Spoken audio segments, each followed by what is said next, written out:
And we are live. Welcome, mystery and thriller fans. I'm your on-air host, Sara DiVello, and I am so excited to welcome today for our special pre-Valentine's Day Mystery Monday, live from France, physicist-turned-author, Dr.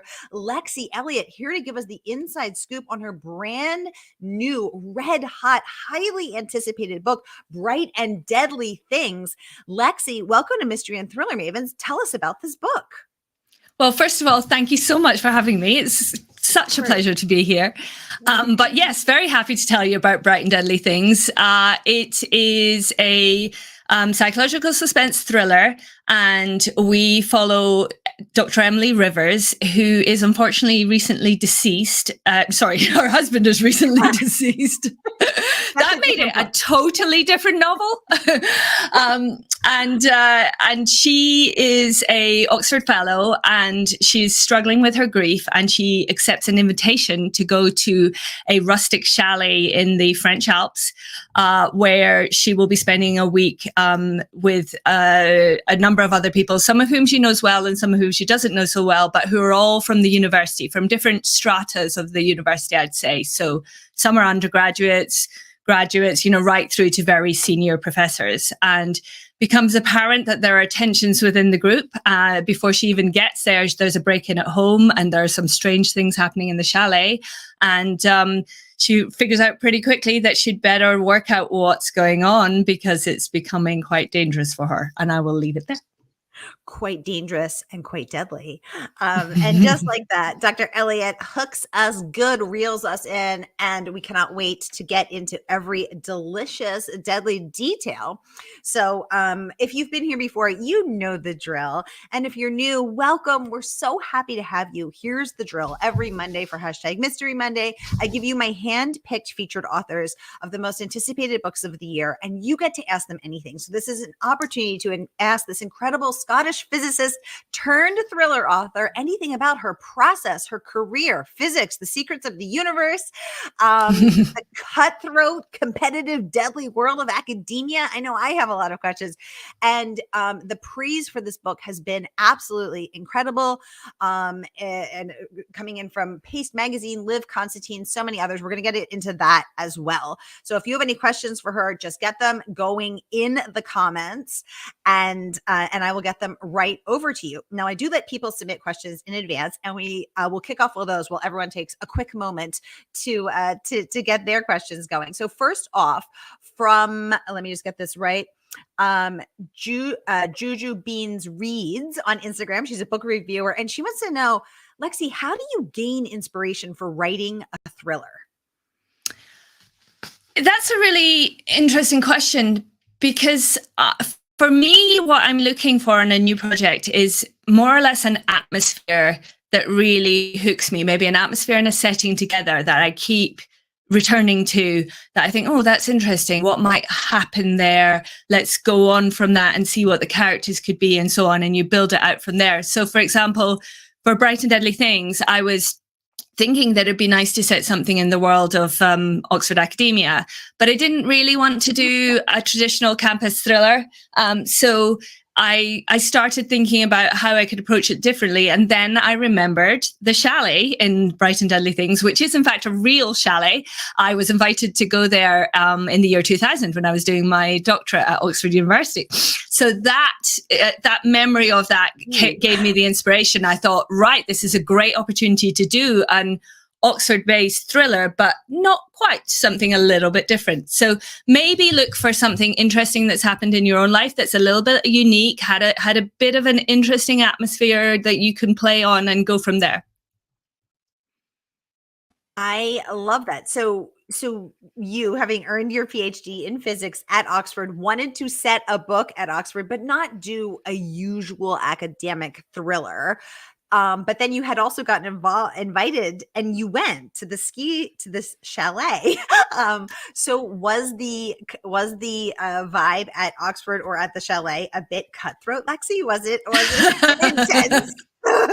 Actually, I had a great week and nobody died. It was much more chilled. There was a lot of walking. There was a lot of red wine.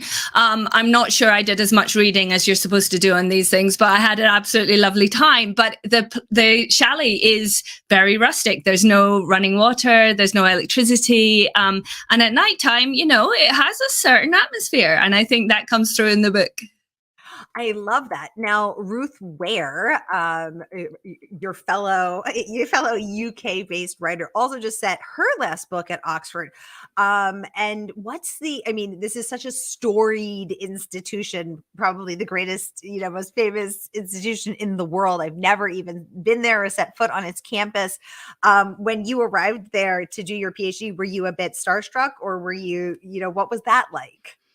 So I went there for my undergraduate as well. So I was actually in Oxford for 7 years. And yeah, I was definitely a little bit starstruck when I turned up, because I came from a very rural area of Scotland and nobody really went to Oxford. I was the first person from my school ever to do that. And I got there and had the usual imposter syndrome that I think people do in that situation, thinking, oh my goodness, sooner or later, someone's going to work out that they accidentally let me in the back door. And it takes a while to find your feet, but it is an amazing place to be.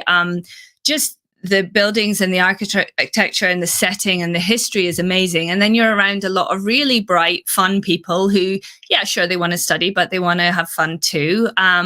And, it feels like you've been let into this little world that's quite unique, that not everybody gets a chance to experience. And you just have to, get as much as you possibly can out of the experience. I love that.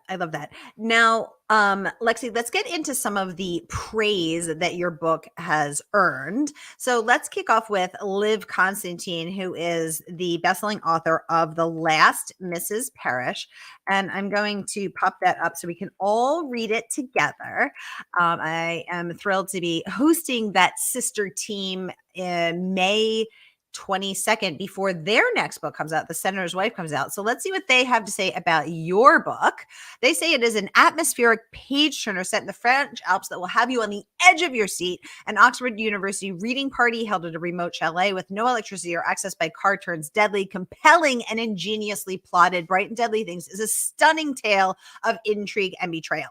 So first of all, congratulations on that rave review. And let's dive into it. So first of all, compelling and ingeniously plotted.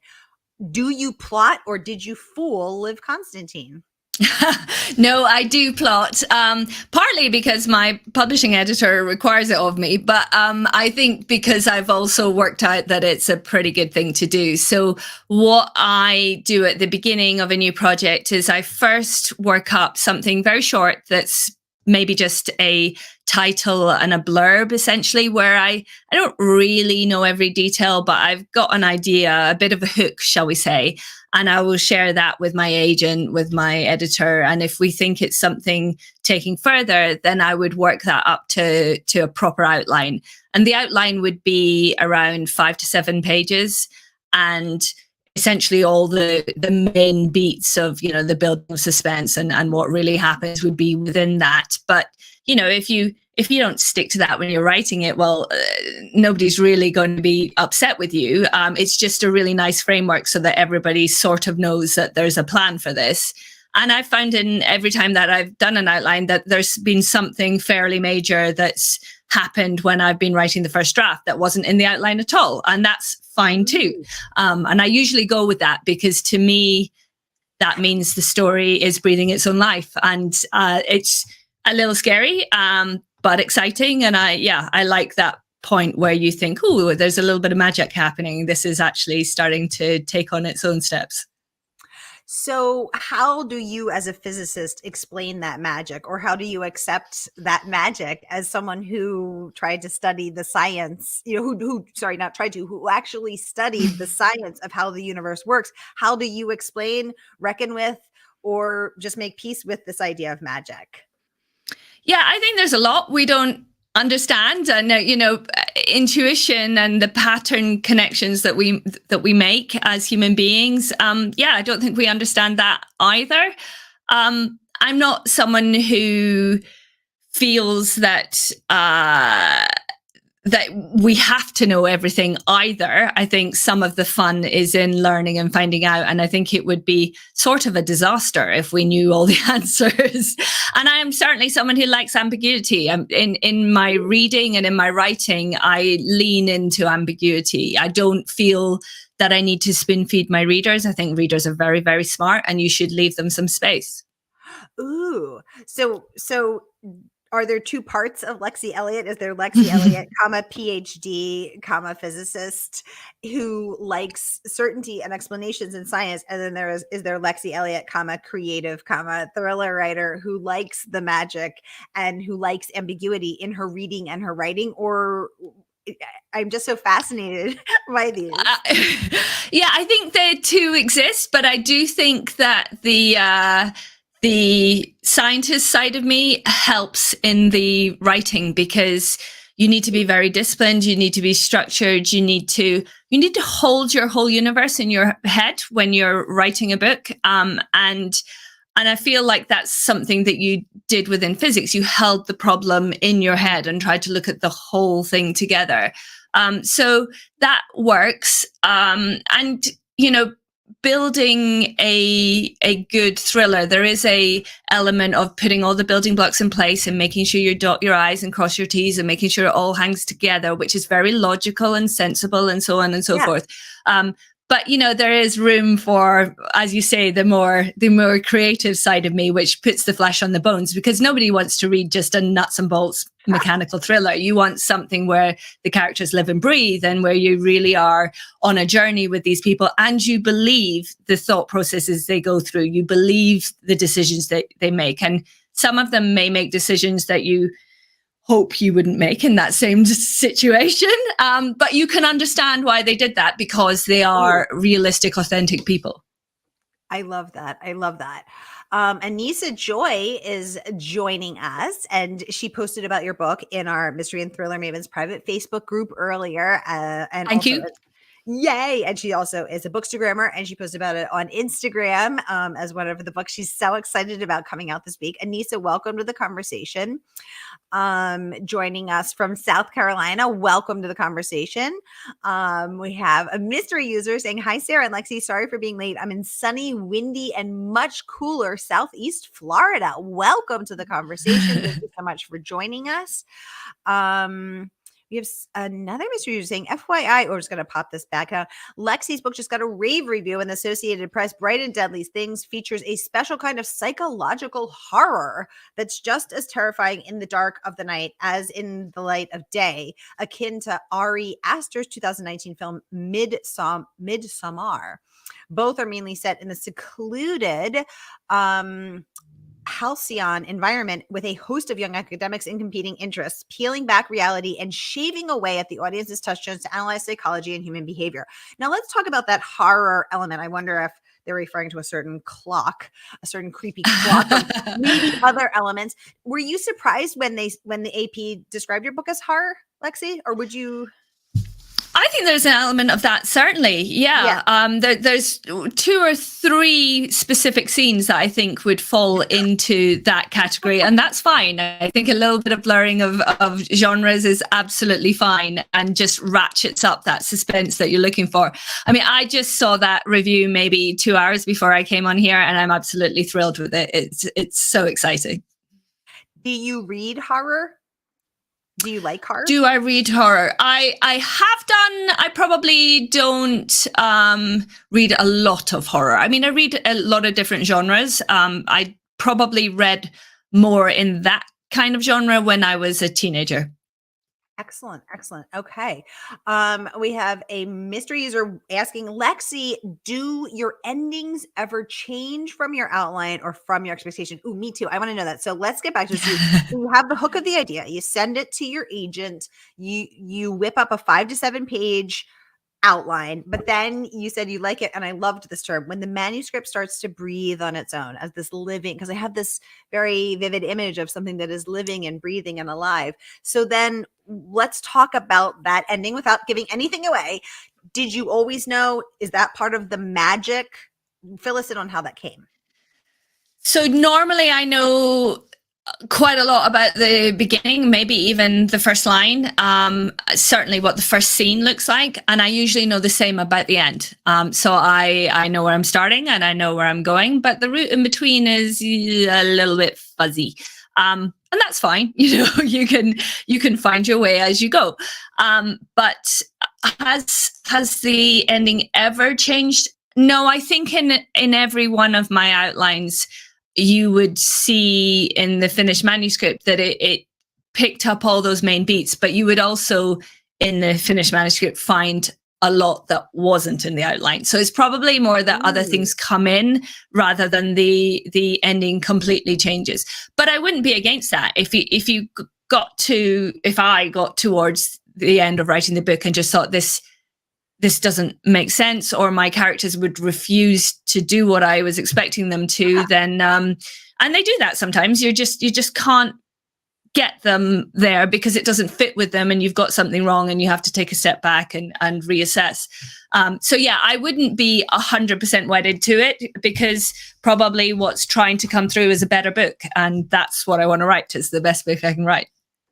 Oh, I love that. Well, that's actually a perfect lead into our next question from Bookstagrammer Leica Newallen. And Leica would like to know, Lexie, how did the publishing of your first book change your writing process for subsequent books, if indeed it did? I think the process of having a book published teaches you about publishing, because really I was quite naive and didn't know very much about it. And there are various steps of that, including, the copy edit stage and so on. And that taught me what to look for when I'm doing the first draft of another novel. And I also I know myself better in terms of if there are any repeated words that I often use. I know to run a check at the end and get rid of them. Yes. If you have 250 instances of perhaps, maybe you ought to, pare that back. So I'm aware of those kind of things now. So the craft of it, I've been doing it longer. I would hope that I'm better now at it, and I hope I continue to get better at it. I love that. And thank you to Leica for the excellent question. Mr. User really know, Lexie, how long did it take you to write this book? Yeah, so start to finish, soup to nuts, the idea to holding it in your hand.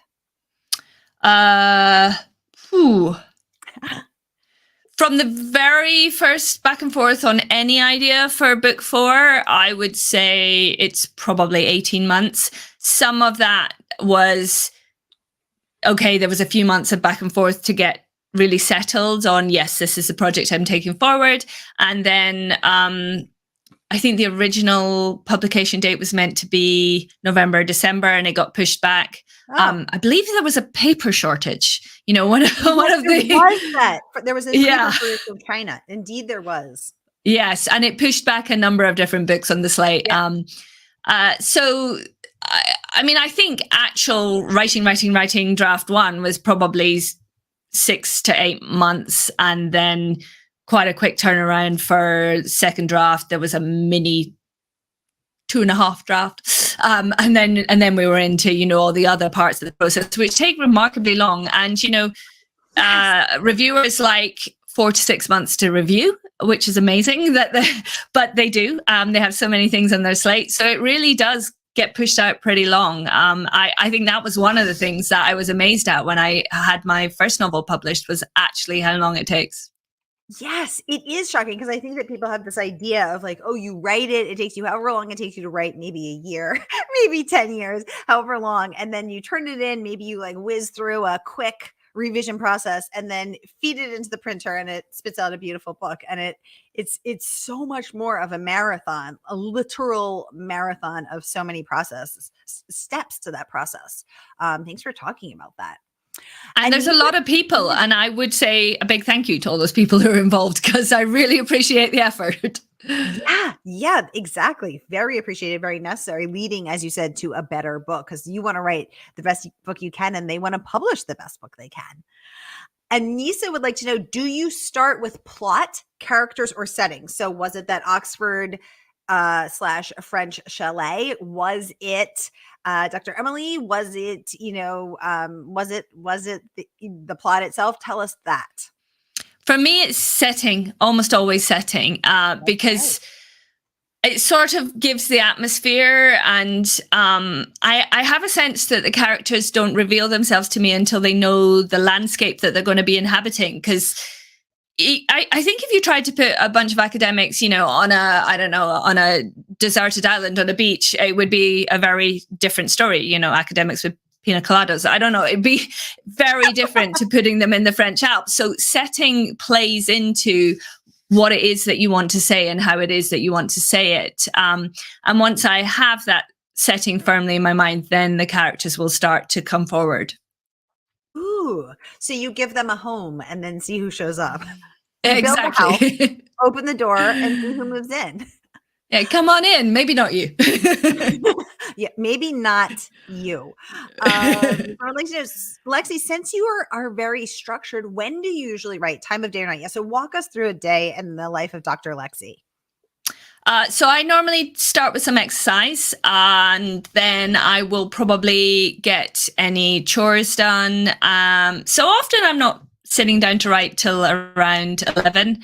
And that's fine. And then it depends if there's anything else going on in the day. I might, with a stop for lunch, go through to 6. Or if I end up going out and having a lunch with somebody, I might work much later. In the early stages of a project, it's very much about trying to hit a target word count. But in the later stages, I don't need to worry about that because it just kind of keeps flooding out. But in the early stages, when you're structuring the novel, as well as writing, and you're thinking about a lot of those pieces that are a bit more technical, it can be a struggle sometimes to even get through 500 words in a day. And that's when I find a target, right? You have to do this before you get to go and do anything else. I think a target at that point is very helpful. So what is that target usually for you? Is it 1,000 words, 500 words, 2 pages, the scene, or it could be any of these things. What does that look like for you? It's usually a word count, and it would be at least 500. If it's only 500, I would be in the very early stages. And then later on, I want more like 1,000 as being the target, and will frequently blast through that. But then that gives you leeway to have a bad day. So when Dean Koontz came on the show, he said he gets up at 7, maybe he's in his chair by 7, actually. He does not eat any carbs because carbs slow your brain down, and he will not let himself get up. No lunch, no snacks, no break until he finishes his target for the day. How long does it take? And I have a question. What about bathroom breaks? So I was wondering, but I was too embarrassed to ask because I didn't want to ask. I would have asked. You would ask. You would say, do you let yourself pee, Dean Koontz, or no? I didn't feel like I had the right to ask Dean Koontz about his bathroom schedule, but I have wondered, Lexie. So are you the same? Is there no snacks? There's no breaks. Or are you, and how long are you usually sitting there from 11 a.m. to hit that target? I need to know. Yeah. So, 11 till 6 might change location somewhere in the middle, and we'll definitely have a lunch break of 45 minutes or so. So you time it. It's 45 minutes and back to the desk. Ish. It's not a fixed thing. I'm not as fixed as the scientific part of me might suggest. It can be quite flexible, and definitely, if I hadn't hit 500 words and that was the target for that day, say, I really would be like, okay, you have to finish this before you go and do anything else. And, you can't go and make dinner and sit and watch some telly until this is done. But if the target was 1,000 and I'm already on 1,350, if I'm feeling good, I'll keep going. If I think, okay, I'm done. Okay, I'm done. Sometimes you get to a point where you're like, I literally couldn't write another word. I've got nothing. And sometimes then getting up and moving around might stimulate you again, or go for a run, come back and see what you can do. But sometimes it's just like, okay, I'm done. But if I feel like I can't write another word, but I'm not my word count, I just totally make myself. And sometimes you come back to the next day and go, well, okay, that's going to have to be cut. But there you are. Exactly. Oh my gosh. I should say I start the next day by reading over what I've written the day before and kind of getting back into that headspace. And then I flow on from there. Ooh, thank you for sharing that. Renee is saying, wow. Exactly, Renee. I also am saying, wow. Sasha would like to know, what do you think will go next in terms of your writing? Yeah. So are you thinking about your next book already, Lexie? Can you give us any sneak peeks? Hi, Sasha. I know Sasha. I have been writing something just as a palate cleanser in another genre. So that would be interesting if I went ahead in that genre too. I think it would be great to do both. But I have been working on an outline for another psychological thriller. So not 100% sure that that's exactly the project I'm going to do, but I think it probably will be. But because I'm not 100% sure, I'm not going to say too much about it. So you would be curious and interested to write in multiple genres?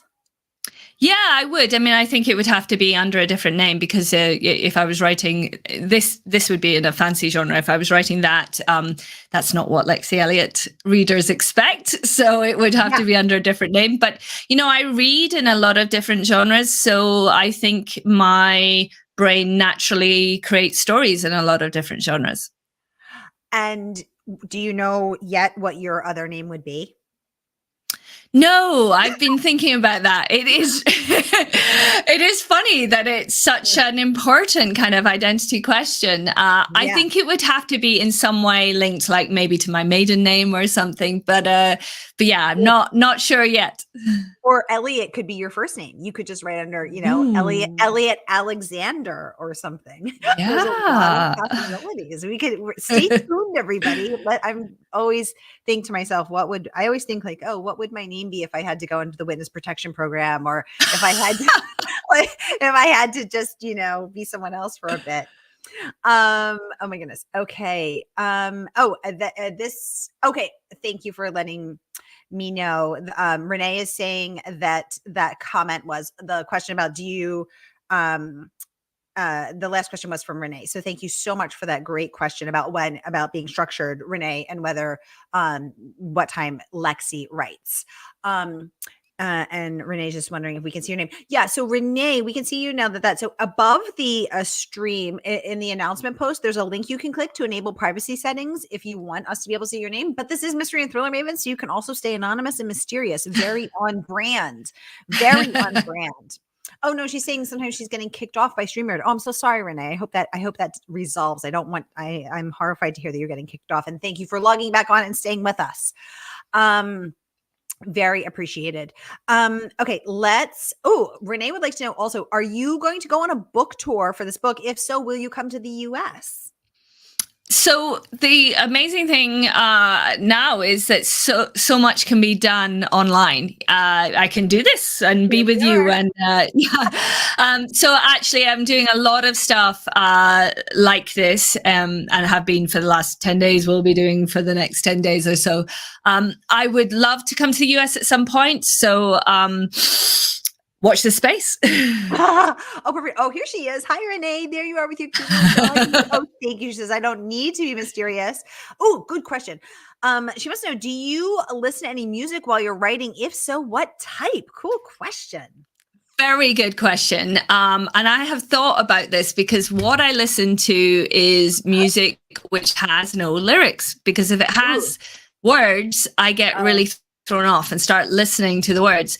So I often listen to movie soundtracks. In fact, two of my favorites are The Piano by Michael Nyman, and then also the soundtrack for The Last of the Mohicans. So they're often on. I've branched out recently. I've been listening to the soundtrack for Interstellar. Sometimes I do a bit of Game of Thrones. So yeah, but it has to be instrumental only. Oh yeah, exactly. Because I actually have to write in total silence because I'm so easily distracted. But I think if I listen to anything, it would also be it would have to be something without lyrics. Although it's interesting because Christina McDonald, who your fellow UK writer, she shared when she came on, she listens to pounding house music. She said the kind that like shakes the walls, like club music, dance music. And S.A. Lelchek he likes to listen to French pop because he doesn't speak French, so he can't understand the lyrics. So it's so fascinating what people listen to. Renee wants you to come to the US. It would be so lovely if you came to the US. Yes. Let's put that forward. Thank you. Well, I hope it happens. Yes, I'm with Berkeley. Bring Dr. Lexie to the US. Okay, y'all, the book is out tomorrow. This book is not even out yet. Lexie is coming on to give us the inside scoop as a very special pre-launch event. So here is that link. No matter where you're watching from, you can click and order. And the good folks at Murder by the Book, our favorite woman-owned independent bookstore, will send the book out to you when it drops tomorrow. So here is that link. Click and order. And you too will want to get your hands on Bright and Deadly Things. So here's that link. I want to share one more review from Paste Magazine. I'm going to pop it up so we can all read it together. And they say, chalet-based thrillers combine the luxury of a getaway with the vulnerability of being out of one's element. I can't wait to see what happens when the chalet's creepy clock strikes the next hour. Yay! I love that. Anissa is saying, what a gorgeous cover. This is a gorgeous cover. Yeah, it's speaking of bright and beautiful. I actually the art department are amazing. They just knocked it out of the park on this. It's really lovely. Yeah, I thought it was so lovely that when I filmed my Instagram reel for today's interview, I actually coordinated my nails and jewelry to go with the colors of this book. So I did red nails and a green thumb ring to because it was an homage, because it is such a gorgeous cover. Anissa, you're so right. Thank you for bringing that up. Y'all, we are out of time. Dr. Lexie, thank you so much for joining us live from France. She's on her ski vacation, strangely enough. Is there a creepy clock where you are? Absolutely not, but I am very, very close to where the Chalet des Anglais actually stands. Probably, well, you can't get to it in winter, but if you could, I would be, 2-hour walk or something. Oh my gosh. Oh, Renee is saying that is such an incredible cover, and she is sure the story is even better. Yes, such a gorgeous cover. Renee saying, have fun skiing. Anissa saying, thank you, Sara and Lexie. Y'all, you're welcome. Yay, that is a wrap. Lexie, thanks for jumping on during your holiday. And please come back and join us when your next book is out. Would be delighted to. Thank you, everybody, for joining us. Yay. All right, y'all. I'll be back at the top of the hour with Louise Hare live from London. Stay tuned.